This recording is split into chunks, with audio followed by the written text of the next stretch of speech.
morning. Happy Tuesday. Welcome to Connection. Let's begin with our morning blessing. Spirit of truth, we give thanks today for our connection in this time of togetherness, for our sameness as well as our contrast, and for the light we reflect to one another and see in one another. We give thanks for the holy that holds us and for the humanity that always brings us back to the holy. We ask that our happiness, our peace, our joy now be woven into the fabric of the world around us, and that it serve as nourishment to feed the heart of the collective. In the name and nature of the Christ, amen, and so it is. All right, our quotes today, and I only have two for you because I have a lot of information and I want to get right to it. So the first one, which I don't have the author for, but it says, people with good intentions make promises, but people with good character keep them. This next one is from John C. Maxwell. Your talk talks and your walk talks, but your walk talks louder than your talk talks. Okay, I'm going to repeat that because it's a little bit of a tongue twister, but if you listen to it, I want you to really get what it's saying. Your talk talks and your walk talks, but your walk talks louder than your talk talks. So walking your talk basically then is more important than talking your talk. Why? Because you can say anything you want to, but no one will believe the things you say unless they see that your words are backed up by your actions. Okay, our first quote began with the line, people with good intentions make promises. So basically, people with good intentions can say a lot of things. They can make a lot of promises. But those promises don't mean anything unless they are followed up with action. And that's the second line of the quote. But people with good character keep them, referring to the promises. Now, I'm assuming that all of us want to be people who have good character. I know I do. So that means I can't just talk a good game. I have to live a good game through my actions if I want to have any degree of integrity with myself and with others. Our title today is The Road to Hell is Paved with Good Intentions. Now, that's a phrase that most all of us are familiar with, but what does it mean? We're going to talk about that today. First of all, let's briefly define our terms. Hell, as we've talked about before, is not a physical place where the devil lives or where bad people go when they die. Hell is a state of mind that is created by us right here on earth. It's a consciousness that you can live in or that you can choose to walk out of and not live in, no matter what's going on around you in your physical surroundings. The best definition I can give it is a total lack of love and inner peace. So that's what hell is. Next, what are good intentions? The dictionary defines good intentions or intention, singular, as an act or instance of determining or focusing mentally upon some action or result, a positive purpose or attitude toward the effect of one's action or conduct. We all have good intentions, most of the time anyway. Sometimes we slip up and have a few bad intentions toward some people or situations, but for the most part, we have good intentions. We want good things to happen to ourselves as well as to others. And actually, most of our bad intentions come from some situation or some person doing or saying something against the good intentions that we have. I know that might sound a little confusing, so let me say it like this. We all have opinions and beliefs about what we think is good, right, and true. And when anything comes into our reality that seems to oppose these opinions and beliefs that we believe are good, we tend to label that thing or that person as bad. Because that's what we do here in this realm of duality. We label things. We judge things because we have eaten of the tree of the knowledge of good and evil. And until we get back to the mindset that comes from the tree of life, then we will continue to do this. Little side note here. Where does this lead? Okay, this judgment, this labeling of things, where does it lead? That is the road that leads to the ego, and it is created in our mind, not in our heart. Let me read you a quick passage now from Andrew Martin, who talks about this. He says, "You have been trying so hard to live from your ego, from the limited self that still believes in scarcity and lack and actually finds comfort there. But here's the thing." Now, I love it when Andrew says, "but here's the thing," because you know that what's coming next is something great. He says, "The mind doesn't care whether or not you are happy." Did you ever think about that? Your mind doesn't care whether you're happy or not. The mind doesn't care if you're thriving. That's not its purpose or mission. All the mind cares about is that you are in a reality where you can read a script and play a role that it can predict, inside and out, front to back, beginning, middle, and end. The mind likes it when you stay small and comfortable because that is what is predictable to it. However, your comfort zone isn't always comfortable. It's just familiar. We get really familiar with and therefore comfortable in our pain. But when Spirit comes to us and shows us the way to be free of it, so many of us don't choose that path because we're not willing to go into unfamiliar territory. We get used to being or to wearing the mask of the broken one, the poor one, the unlovable one, the needy one, the angry one, the sick one, the excluded one, the frustrated one, the scared one. But that's not who you really are. This is who you have believed yourself to be. All right, so that's the end of the passage from Andrew. Now let me expand on it a little. He's saying that when we label ourselves, number one, it's always coming from the mind, the ego, and not our soul, spirit, or heart. And number two, that's not who we truly are, because who we truly are has to come from our heart. He also adds that the mind/ego doesn't have our best interest at heart. Now, that's a funny way of putting it. It's a little bit of a play on words. Well, of course, the mind and the ego can't have our best interest at heart because it's not the heart. He's saying all the mind cares about is predictability. So don't depend on it for your happiness, for your peace, or for your ability to thrive. Now, here's another quote that he says a lot that I just love. He said, "It's kind of like picking up your calculator and starting to push the buttons trying to find your email. You're never going to do it because that is not the purpose of, that is not the function that the calculator serves. You have to go to a computer to find your email." So it's the same thing. You can't go to your mind and ego to find your peace, happiness, or your ability to thrive because they don't live there. That's not your mind's function. That is a function of your heart and your soul and your spirit. All right, I'm going to add a little bit on to what he said, the statement that because we are so used to labeling ourselves and because we are so comfortable behind our own masks, and then he lists, a few: brokenness, poverty, unlovableness, neediness, anger, sickness, frustration, fear, etc. Because we do that all the time, and that is our mode of behavior toward ourselves, we also do that to others. We like to label others. We like to put others in boxes and categories. And, excuse me, my sweater fluff is getting on my lips. Because we like to see them through their masks because we're always wearing a mask. So that's what we do to ourselves.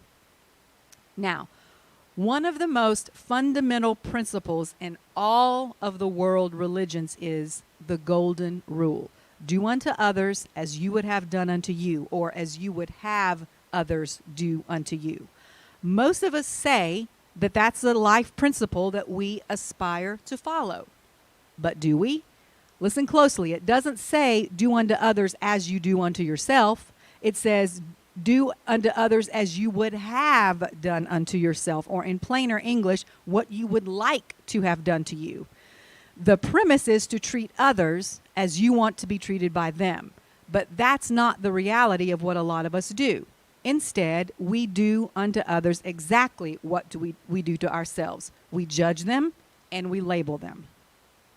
It's a very similar concept to loving ourselves first, like we talk a lot about around here. You can't fully love another until you can fully love yourself. It's the same principle.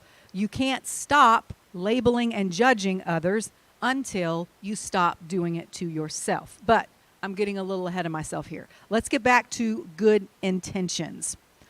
When we believe something, this thing, this belief, this process, this religion, this way of being is good, then we judge and label everything and everyone we see as the opposite of that or as different from it as bad. I already said that.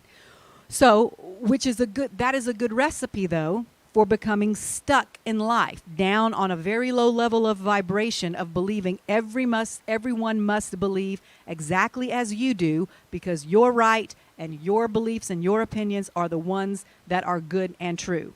And they may be. They very well may be. But here's the thing. I'm going to borrow Andrew's little phrase there. The way you go about living and expressing or even defending those beliefs and opinions matters. And even if what you believe you're standing up for is good and righteous and true, if in the process of standing up for that thing or broadcasting that belief to the general public because you believe it is the best way, if in that process you hurt or judge or label or worse, discredit and negate others, then that good and righteous and true intention gets a little tainted, doesn't it? Many of us, in fact, I'm going to say everyone listening today, would consider ourselves spiritual people. Because if you're listening to me on Tuesday, if you're not a spiritual person, you wouldn't be doing that, right? So if we are indeed spiritual people, then we should endeavor to live by spiritual principles, okay? Still with me? And what is the most important spiritual principle? I've already alluded to it. Loving and treating others as yourself and as you want to be treated. And if we break that, the most fundamental of all spiritual principles, does anything else we say really carry any weight? No. Will we ever get someone who we believe to be on the other side of the issue from us to come over to our side or to even see and acknowledge our point of view if we don't show them love in the process?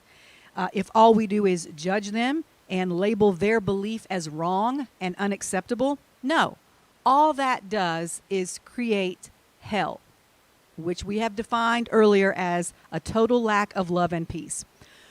So even when our intentions are good, if we don't express them or demonstrate them, live them out in a way that is loving to others, what have we gained? Nothing.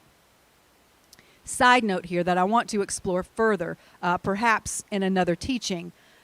This idea of finding your tribe is not the same thing as living in an echo chamber where you dismiss everybody that doesn't believe like you. Those are not the same things. And a lot of people these days are confusing those two concepts. More on that later. For now, I want to read to you something by Amanda Ellis that she said back in 2020. She says, I keep hearing the thought in my head that there is no going any further or getting past the point where we are now until we get a few things sorted and fully understood and fully understand some spiritual principles that we must begin following if we're going to move beyond the current level we're on as a species. Now, as I just said, she said this back in 2020, and I've got to say, we haven't really progressed all that much, if any, in these past 2 years. If anything, I think what she's talking about here has gotten worse, unfortunately. She says a lot of us, not everybody, but a lot of us are stuck. Some people understand the spiritual principles I'm about to speak of, but they are still compartmentalizing different parts of their lives, following these spiritual principles only when it suits them, and at other times living their lives as if those principles don't apply. For example, when they begin to discuss politics, and time out here, it could be any controversial topic that divides people. It could be race relations, it could be religion, it could be vaccine mandates, anything. She's just using politics here as an example, one of many. She continues, when politics comes up, for some people, all of their spiritual principles that they say they believe in and try to emulate in their lives seem to go out the window. Time out again right here. Let me give you several real life examples of this, of throwing your spiritual principles out the window in the process of standing up for something that you believe is a good intention. Now, one of these stories is a personal story. It happened right in front of me. The second one is a firsthand account. I heard it from someone, and there's one I saw on the internet. Example number one. Years ago, back in the 80s, a young man came to speak at our church. He was in his late 20s at the time. I was in my early 20s. He was the son of a prominent pastor from up north who we were affiliated with at the time through our network of kingdom churches. And his father really wanted him to meet me. To be honest, his father really wanted him to marry me. So he worked it out with my uncle for the son to come down and speak on a Sunday, the ulterior motive being to see if we could find a love connection and join the two families. Now, this guy didn't really want to be a pastor. He wanted to go into politics, but he was comfortable enough with in the pulpit because his dad had been a pastor that he was a decent speaker, so he came down and he spoke. And I'll admit, at the time, I was really into it. I had seen a picture of him, and I thought he was really good looking. He had called me a few times, and we'd had conversations on the phone. I knew he was smart. He had sent me some flowers, so I was all a Twitter. But when he got here, and the whole family began to engage him in conversation, we very quickly realized that our politics, okay, which is what he was most interested in his life, were very different from his. Ours were very different from his. He was extremely conservative and very vocally Republican, which there's nothing wrong with that at all.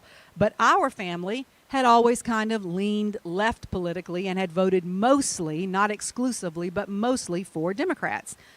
So, obviously, in the course of conversation, the topic of abortion came up. And he made a statement that actually made my blood run cold and completely changed my opinion of who he was as a person.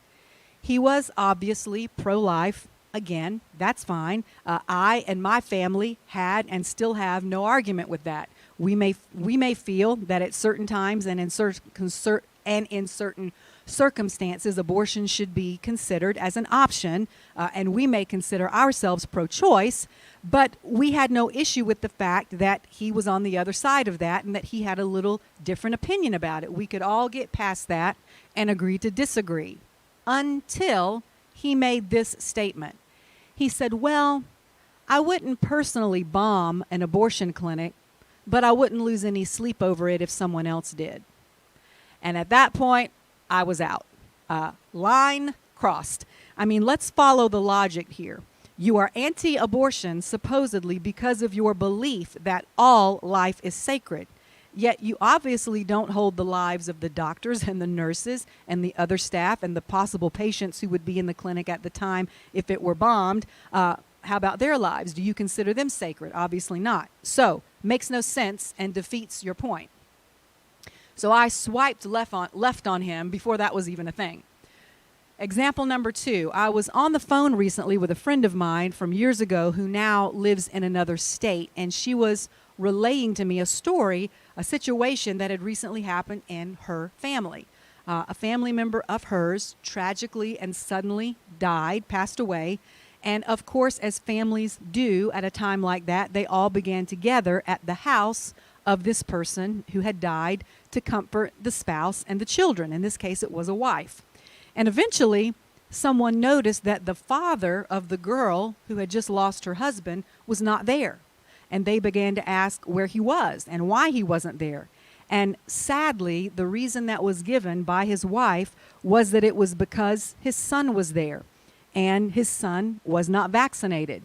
And this man had a big issue with that and was choosing this event to make a stand on this subject. In other words, he wouldn't come comfort his own daughter, who had just tragically lost her husband, because he refused to be in the same room with his son because his son was not vaccinated.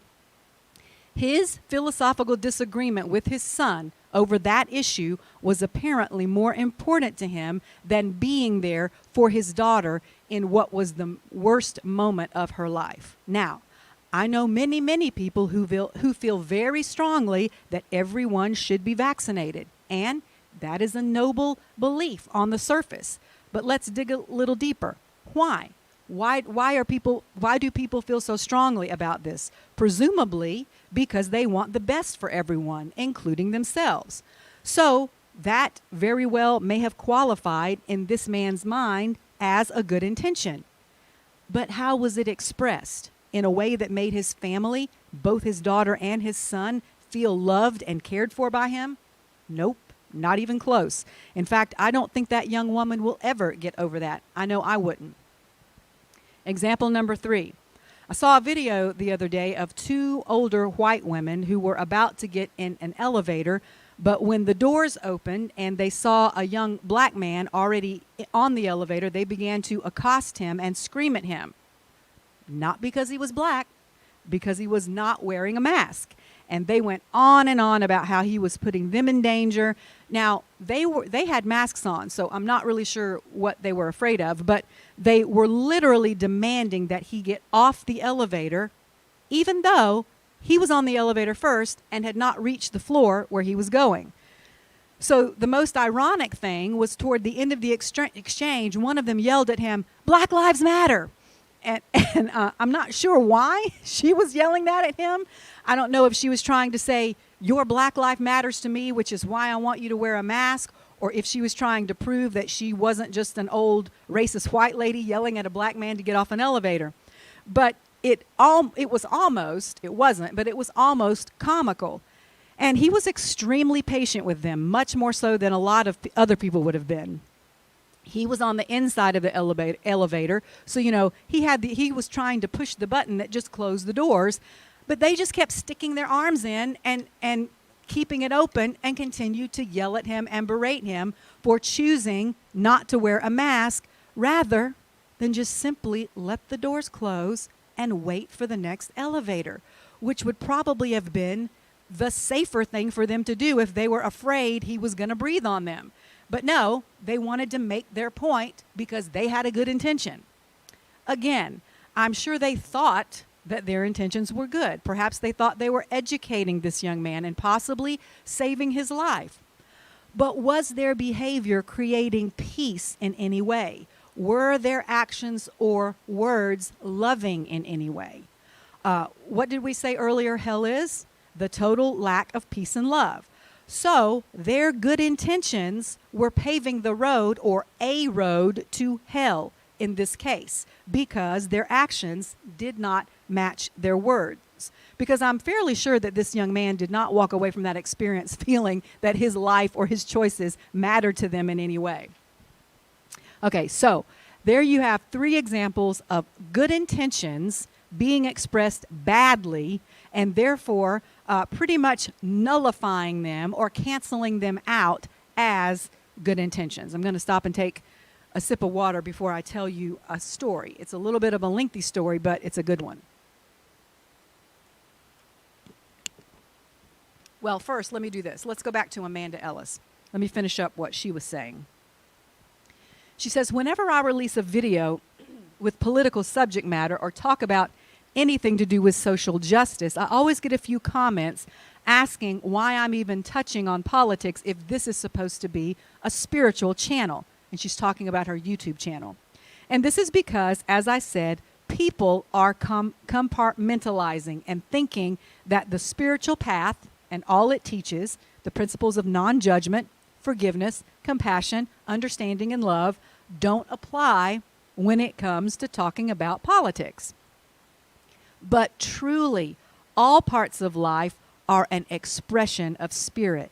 And so to think that we can behave in a certain way in one situation and then suddenly put on our spiritual hat when we're in another setting really makes a mockery of our divine essence, which we should recognize within ourselves all of the time, or at least as much of the time as we can.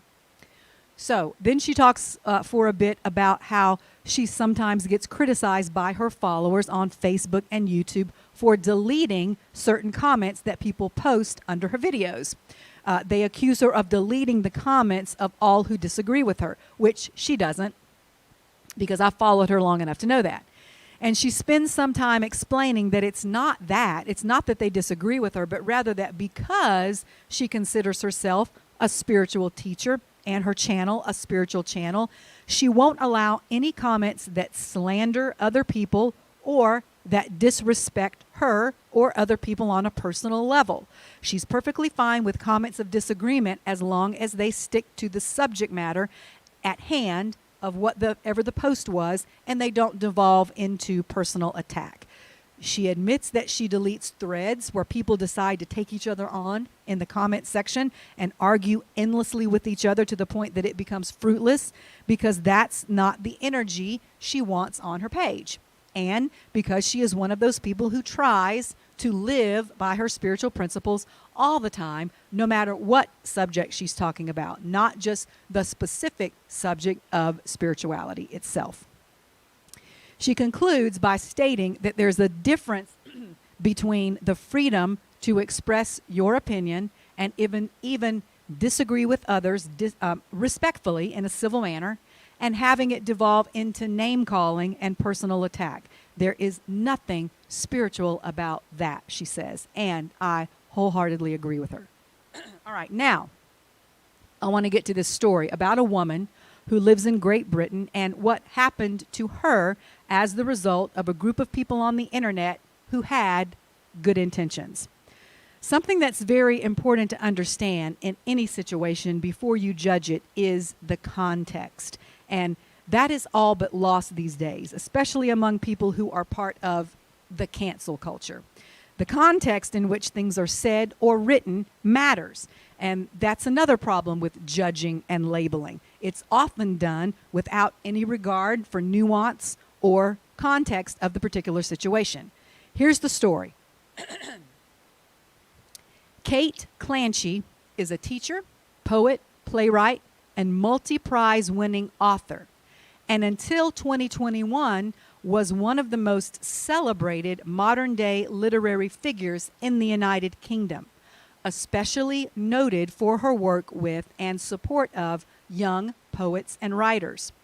But as of January 2022, last month, yesterday, her books will no longer be published by her previous publishing company, a publishing company called Picador. How and why did this happen? Okay, we're going to find out in excerpts from an interview with her that I will now share with you. This is the interviewer speaking. Kate has been a teacher and a writer since 1995. Her first book of poetry came out in 1996. So she's not a rookie. She's been at this a long time. For more than a decade, for more than 10 years, she taught in a very multicultural school of children ranging from middle school to high school age, many of whom had been born in different countries or whose parents had been. So basically, the majority of her students were either first-generation British citizens who had been born elsewhere and had moved to Great Britain, or their parents had moved and they were the second generation. So you know what I'm saying. So in 2018, she published a book of poetry written by these students, mostly migrants from other countries. When it first came out, it got a wonderful reception, both from the general public as well as from the literary critics. The following year, in 2019, she published a personal memoir of her life containing lots of stories about the children she had taught over the years and what she had learned from them about their cultures of origin and their experience of integrating into British culture. She wrote it in a manner that highlighted her personal experience as being from a middle-class British family and the many stereotypes that had been part of that culture about these various cultures that her children, these students, had come from. She described in the book how having personal relationships with these children had served to change or debunk many of the things she had previously believed as a result of her own upbringing and cultural lens. All right, I'm going to stop right here and reiterate this. So here's a woman born and raised in a middle-class British home who admittedly had certain opinions about cultures other than her own because that was the lens she was given by her family and her community. She wrote a book about her experience of becoming a teacher at this multicultural school, thus coming into close contact and having relationships with actual children from these cultural backgrounds, which subsequently changed how she thought about these cultures. A beautiful story, right? You would think, but you would be wrong. In 2020, some people online who didn't know how to mind their own business started to take issue with her book, as well as the book that she had published of her students' poems, and accused her of exploiting the students, appropriating their culture, and being a racist because of the language she had used to describe some of her students. They claim she had exoticized her students and that her book only served to further oppress cultures who were already being oppressed and marginalized in England. All right. In her memoir, she tells a story about trying to get some of her students back in the 1990s to talk about their heritage, about the places where their families had come from, because she thought it would be interesting and educational to the other students. But she couldn't get them to do it. And she soon realized it's because they wanted so desperately to fit in with British culture because they were under tremendous pressure to do so. In this section of the book, she referred to one young man as having an Ashkenazi nose. Now, if you don't know, Ashkenazi is a specific sect within Jewish people. So she wrote that description in the context of his nose being something he was very self-conscious and even ashamed of because it was a physical identifier of him as other than British. But she wanted and tried in her capacity as his teacher to instill in him the idea that that's something that he should be proud of and celebrate. She stated in the interview, "What I meant in writing that description was, you lovely kid, can't you see what a unique and amazing heritage you have? You should be proud of it."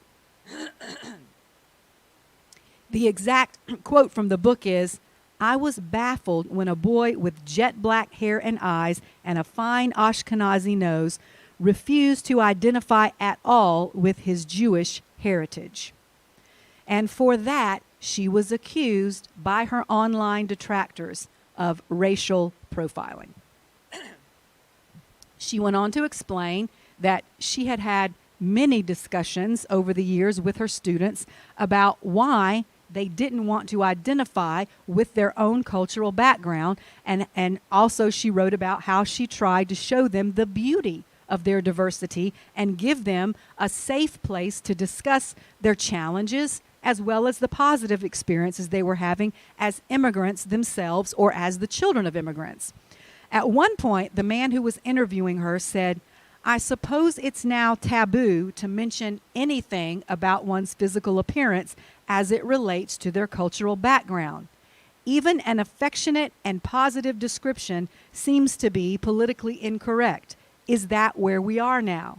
And she answers, "In my experience, yes."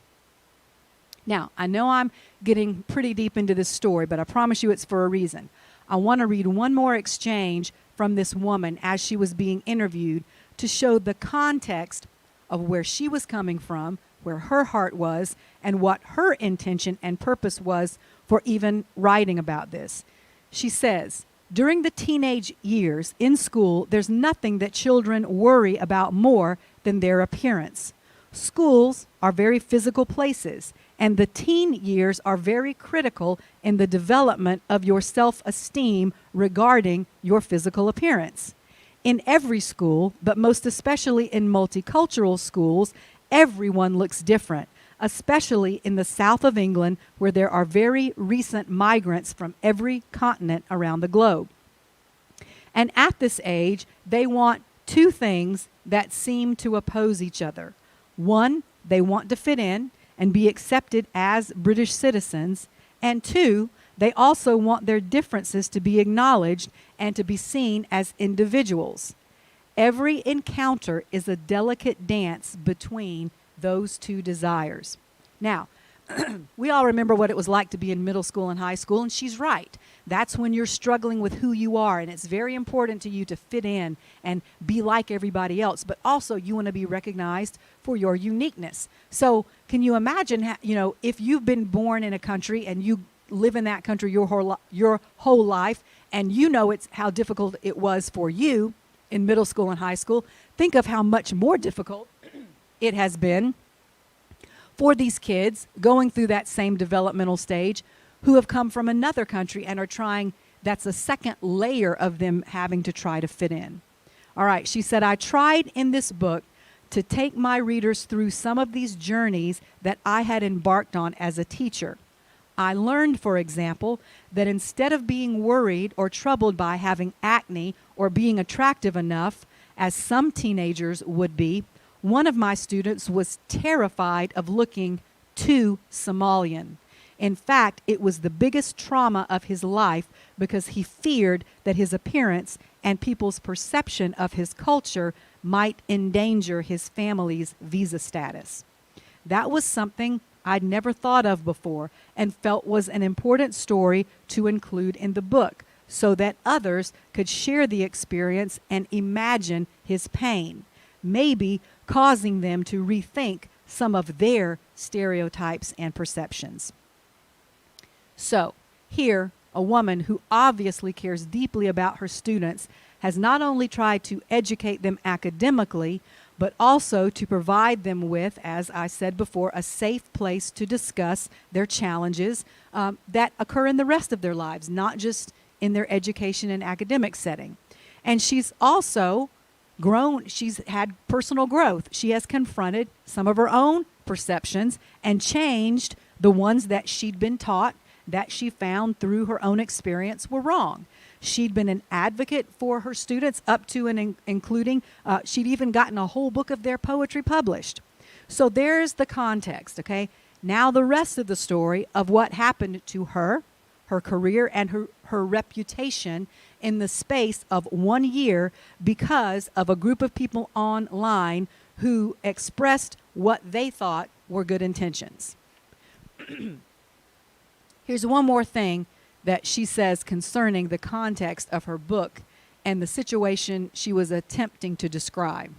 In the book, I never say, this is what this person is. I always say, this is how I perceived this person, and these were my perceptions. But maybe that's not good enough, at least if you don't read all the way to the end of the paragraph. Okay, so there it is. The people who were trashing her and trying to cancel her and calling her a racist online didn't read to the end of the whole paragraph. Therefore, they missed the context. They didn't mention that the end result was she admitted some of the perceptions she had held had been wrong and that she then changed her beliefs. They just picked out certain descriptive sentences and phrases that they found offensive. Now, these things were not being said about them. They were being said about people they didn't even know, her students. And they made it sound like she was saying something she was not saying and coming from a place that she was not coming from. They were also doing it in a very hateful manner. And they succeeded. Her book went from being celebrated and winning one of the most prestigious literary prizes in the United Kingdom in 2019 to 2 years later in 2021, her publishing company issued a public apology on her behalf without her knowledge or approval for her racism and threatened to pull all of her books from their catalogs if she attempted to defend herself or dispute what they had said. All because some people on Twitter didn't like some things she had written and complained without any context and without telling the whole story. So her company wrote an apology for her and told her she could not defend or explain herself or she would no longer be published by them, which is what ended up happening because she did defend herself. Now, this is the part I really want us to focus on today. Everybody is so quick now to call other people out for things they've supposedly done wrong or for having views that are unacceptable to them because they are different from theirs. And sometimes they think they're doing the right thing. I'm sure these people slept very well at night, completely believing they had defended some kids against a racist teacher. Standing up against racism is a good intention. There is no question about that. But how were they doing it? And when you do it, how do you do it? Okay? Are you rushing to judgment and throwing a label on someone out of context and forgetting that they are actually a human being? Listen to what else was going on in this woman's life. The same year that this happened, 2020, both of her parents died. So she's dealing with her grief over both of her parents' death and dealing with all of this online hatred and her publishing company going over her head, issuing apologies she didn't write, saying things she didn't feel, apologizing for things she didn't feel like she needed to apologize for. She says, this is what she says about how all of this affected her. They forgot that I was a human being altogether. When I read my publishing company's apology for my supposed racism, I had never been so shocked in all my life. No one spoke to me about it directly. They just issued the apology on my behalf. That night, I decided to kill myself, and I had never even had a thought like that before. I think I'm a pretty resilient person, but I was astonished by the strength of that idea, the idea of actually committing suicide. I have children, so I didn't do it, but I shocked myself at how close I came. People were accusing me of something I fundamentally hate and have always fought against, racism, and there was nothing I could do about it. As a writer, to have my words disordered and taken out of context and to have all my books disparaged and discarded was devastating. Twitter is a lot like a play with characters. People entirely forget that they're speaking to or about an actual person. There is absolutely no empathy anymore. End quote. Empathy. Putting yourself in another person's place, walking a mile in another person's shoes, doing unto others as you would have them do unto you. That seems to be sorely missing in much of society today, even by people who consider themselves spiritual and who have good intentions. At the end of the interview, the host, the man interviewing her, came back around to this topic of good intentions. And here's the point he made, which is the point I'm also trying to make in this teaching. He said, what's so confusing about this and what these people did is that it is coming from a good instinct, at least in theory, the prosecution of something that's bad, racism, the protection of vulnerable groups, these migrant children. And yet, the ultimate effect of it was so vicious. Here's a quote by Friedrich, however you pronounce it, Nietzsche. And then a couple of sentences expounding on it by a guy named Aubrey Marcus. The quote is, "Whoever fights monsters should see to it that in the process he does not become a monster himself." And then Aubrey Marcus writes, "To everyone who has been slandered, ridiculed, censored, and canceled for voicing what you believe in, I hear you. I know you're angry. I know that some part of you seeks vindication, and this impulse is only human. But acting from that place will not create the world we are fighting for. The rage, or I would say the outrage, is important, but it is meant to be alchemized into determination, art, and the fire that is the forge for our spirit. I love that, all of that, what he says. Fight monsters if you must. Don't become a monster yourself in the process. And remember that all of that rage, instead of spewing it out on another human being who you might have no idea what their life is or the context of what they're going through or even the context of what they said is, turn that inward and let it all go to something positive. It's okay to have strong opinions and to voice those opinions and to stand up for what you believe in. But you've got to remember that we're never going to have the end result we want, a new earth that is more like heaven, by creating that which is hell, by acting in ways that have no peace or love in them. You can't get there from here, and you don't need to become a monster in order to fight monsters. If we do, all we're doing is ending up with more monsters. Amanda Ellis reminds us of the importance of, but also warns us the difficulty of choosing the middle way, or something she refers to in this next piece called sacred neutrality. She says the difficulty of choosing the middle way is that extremists on both sides only see their enemy behind you.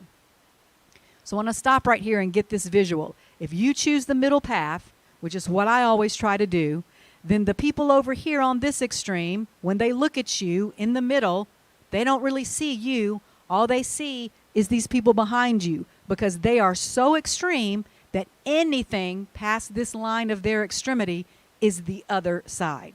Okay? So, because when you're in a really extreme state of mind, that's all you see, extremes. And guess what? People on both ends of the spectrum believe that their intentions are good. Okay? I'm going to give you an example. Not all, but the people who are extreme about it, all the people who support Donald Trump think that all the people that support Biden are crazy and deluded and sheep. All the people that extremely follow and support Biden think all the Trump people are crazy and deluded and sheep. Okay? So they and each side believes they are the ones standing for truth, justice, and the American way. All right? But so they all believe that they have good intentions. But often, the way they choose to walk out those intentions creates hell, because they are not speaking their truth or the truth in love, as the Bible instructs us to do. Even if we are speaking truth, if it is not spoken in love, it's really not accomplishing anything. Back to Amanda. It's very easy to get entrenched in a particular position, even when trying to walk the middle path. And let me say this about what the middle way is not. It is not that you don't have an opinion about anything. This is the great misunderstanding that somehow, if you've chosen the middle way, you're just sitting on the fence with no opinion as some sort of blank slate. That is not my understanding of sacred neutrality. You can absolutely have opinions on all sorts of subjects. In fact, you must, because you're a human being, not a robot. You're going to feel strongly about things.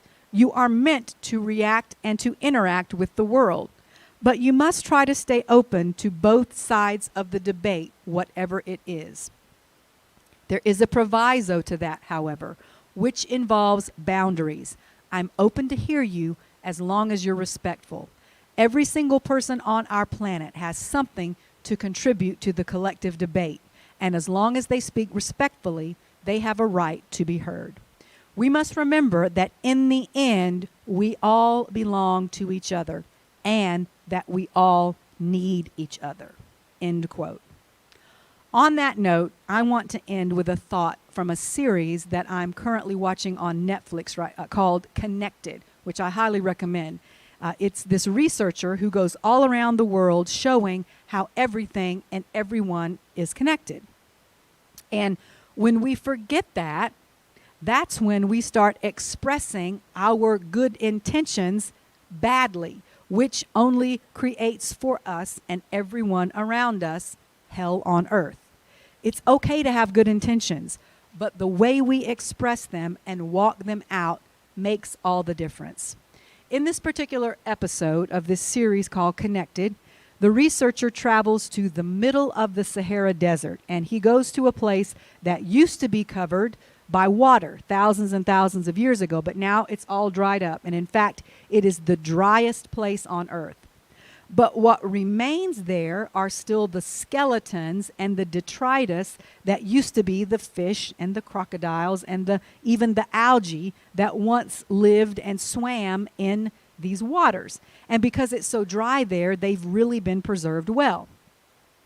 And every year, he tells throughout the episode, a little more of that fossilized dust gets blown all the way across the earth to the Amazon rainforest. Now, there's no more two opposite regions in the world than the Sahara Desert and the Amazon rainforest. And for the purposes of our analogy in light of the teaching today, you can picture those two places as the current extremes that exist in our society, both ends of the spectrum. Here's a little piece from the show. He says the ecosystems of very different regions of the earth are strongly interconnected. Thousands of tons of Saharan desert dust are blown regularly all the way to the Amazon rainforest. An interesting fact about the Amazon region is that the soil itself is very unfertile because the rain is constantly washing away the nutrients like phosphorus. But guess what else contains phosphorus? The fossilized corpses of the long dead residents of the now dry lake basin in the Sahara Desert. Every year, an estimated 22,000 tons of Saharan phosphorus lands in the Amazon rainforest, almost exactly the amount that it loses due to rain and flooding. So the dust that falls from the sky replenishes what has just been washed away. Without this dust, the Amazon may not have what it needs to keep going. Dust from the Sahara Desert actually keeps the rainforest region stable. So without the world's driest and most desolate place, the world's most vital and vibrant place wouldn't be what it is. Out of death comes life. Every creature makes its own contribution. The dust of the dead skeletons contribute to the life of another biodiversity on the other side of the planet. That's the beauty of nature. And that was the end of the show. And that's also the balance and the equilibrium. We need diversity. We can't all be the same. We shouldn't all have the same opinions. That's how our society works. It's why our society works, because we are different and we keep each other in balance, just like the Sahara Desert keeps the rainforest in balance. And once we remember that, appreciate that, and respect that, perhaps we'll stop trying so hard to force our piece of the puzzle, that part we have to contribute, our unique opinion, onto everyone else. Because no matter how good our intentions, if we're not living and speaking and interacting with each other in a loving way, we are only paving the road to hell, a place without love and without peace. So let's get back to the most basic, most fundamental of spiritual principles: loving our neighbor as we love ourselves, and treating everyone, no matter how different their opinions and beliefs are from ours, the way we would like to be treated. Simple, not always easy, but that's the middle way. And in the end, it is a very rewarding and balanced way to live. Amen? Amen. Please join us tomorrow night at 6:30. Remember, I think everybody's pretty much gotten used to it by now, but we're at 6:30 now instead of 7 for our continuing series, The Gifts of Our Imperfections, and we will see you as well on Sunday. Goodbye. Be at peace. I love you.